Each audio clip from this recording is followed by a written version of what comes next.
Castin, may batang tatlo kabilog kag ang ako natun-an sa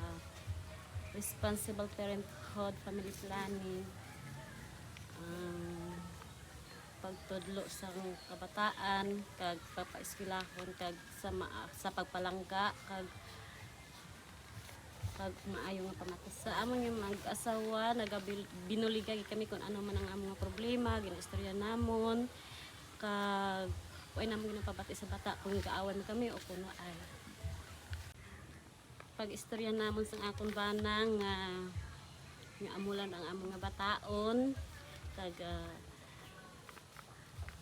tumakadto kami sa sentro para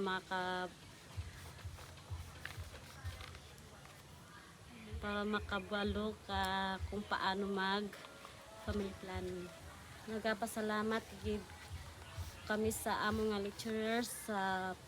population office of sa pagkadto sa amon sa amon nga lugar nga malayo kag sa pagtudlo sa among nga IPS community.